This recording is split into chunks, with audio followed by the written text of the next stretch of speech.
At present, 83% of 89.3 million forcibly displaced people worldwide are hosted in low and middle-income countries like Turkey, Lebanon, and Jordan.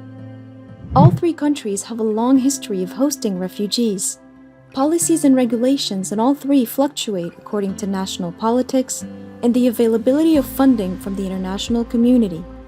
This lack of a legal framework has had a major impact on refugees, their rights, and their ability to mobilize as a community.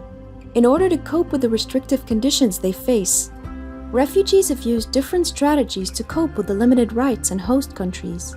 To support one another, they assembled themselves in little support communities, which have come to be called refugee-led organizations. Some are small and invisible, and others are big and powerful. It is the leadership of the organization and the established social networks with the refugee and host community members that matter. These organizations, however, face challenges that keep them locked in a vicious cycle by the inability to officially register in places where laws prevent non-nationals from doing so. This means that they have a harder time acquiring funding from the international community, which only gives funding to official organizations recognized by the host country.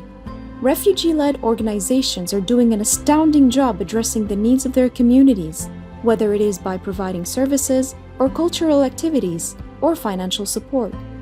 They have the capacity to be more efficient in this regard because they have a direct connection to the community and better knowledge of its needs.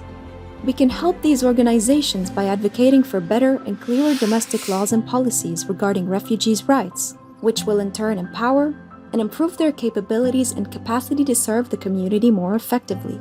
It is also possible to help them by establishing partnerships with already registered and funded refugee-led organizations or other social enterprises, and by providing training on managing finances, reporting institutional work progress and success stories, encouraging communication of knowledge and experience between bigger, registered, and funded organizations on one hand, and informal, non-registered organizations on the other, will help create a space for collaborative thinking that will allow for more effective strategies and wider outreach.